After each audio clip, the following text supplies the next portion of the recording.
So, good afternoon sa inyo lahat. Sa mga hindi pa nakakakilala sa akin, ako nga pala si Kuya Yael 3. Yan. So, kamusta naman kayo? Okay naman ba yung mga... Alam nyo na. Okay naman ba yung mga puso nyo? Yan. Parang hindi ang hina. Yan. Be ready. Yan. Be ready. Ready ka na ba? Ready ka na bang makita ang Diyos ngayon? Mamaya. O kaya ngayon. Diba? Paano kung ito na yung huli mong araw? Handa ka na? Handa ka ba? Bakit nga ba ito agad yung tanong ko sa inyo ngayong hapon? Narinig natin sa ating gospel yung sinabi ni Jesus na magbantay kayo dahil hindi nyo alam kung anong araw o oras darating. Sa passage natin, makikita natin na merong sampung mga birhen na naghihintay sa lalaking ikakasal. Ngunit nakatulog sila habang naghihintay sa lalaking ikakasal. Nang dumating ang lalaking ikakasal, nagising silang lahat. Yung 5 birhen ay handa. Ngunit ang 5 natitira ay hindi naman. Meaning, ang pagiging wise at prudent ng isang tao ay ang paraan ng pagsunod sa kabutihang asal ng Diyos. Hindi yung kapag matanda, tsaka lang tayo magbabago. Hindi lang kung kailan tayo tumanda, doon lang tayo magiging mabait. Pero habang bata pa, puro tayo kasalanan at kalokohan ang ginagawa sa ating buhay. Di ba dapat ngayon pa lang sundin na natin ang Diyos at magpakabuti tayo sa ibang tao? Bakit kaya hindi natin tanungin ang ating mga sarili? May araw ka din, mamamatay ka din. Ang tanong, gaano ba tayo handa? Balik tayo dun sa 10 mga birhen. Ano nga ba yung ibig sabihin ng ilaw na dala-dala nila? Sa nasabing passage, yung ilaw, ito yung nagre-represent ng faith natin. And yung langis naman, ito yung nagre-represent ng charity o pagmamahal na nagpapalakas ng faith natin.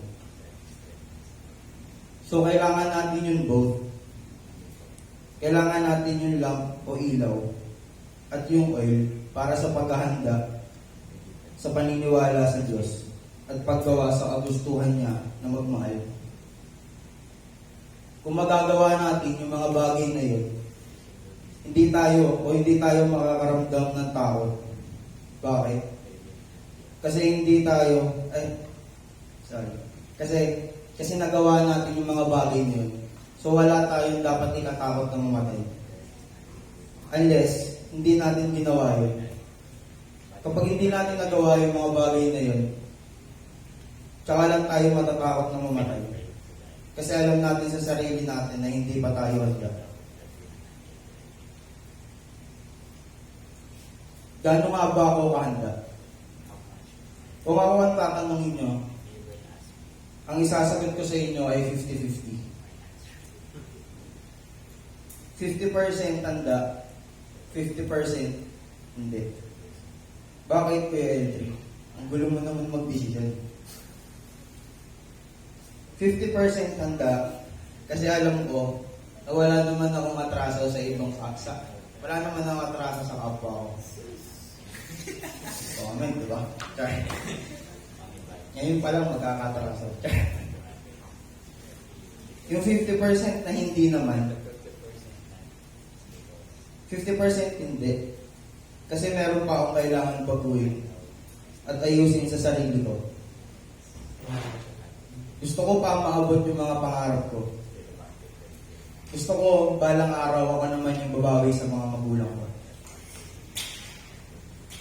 At syempre, lahat naman tayo ay inaasam na magkaroon ng stable na trabaho. And yung invitation naman sa akin na ito is to work hard on my dreams. Isa na yun is yung maging chef ako. And laging tumatatak sa isip ko na huwag kang mawalan ng pag-asa, magtiwala ka lang sa Diyos. And ramdam ko na habang ina-achieve ko yung dreams na yun, lagi niya sinasabi sa akin na kaya mo yan, andito lang ako sa tabi mo lagi. And also, need ko din pataasin yung faith ko sa Kanya. Kasi di ba, paano natin magagawa yun kung wala tayong faith sa Kanya?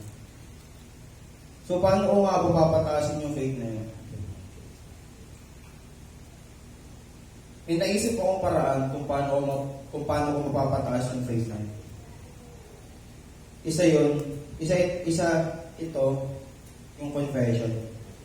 Bakit nga ba confession? Confession kasi ito na yung way ko para makausap si God. Purity of heart, kumbaga. Ito na rin kasi yung way ko, way para makausap ko si God and para humingi ng guidance sa Kanya. Humingi ng tulong kapag nahihirapan na ako. Kaya be ready. Maghanda ka. Palakasin ang faith at charity. Be like wise virgins. Sabi nga ni Mother Teresa, I am not sure exactly what heaven will be like. I know that when we die and it comes time for God to judge us, He will not ask how many good things have you done in your life. Rather, He will ask how much love did you put into what we did.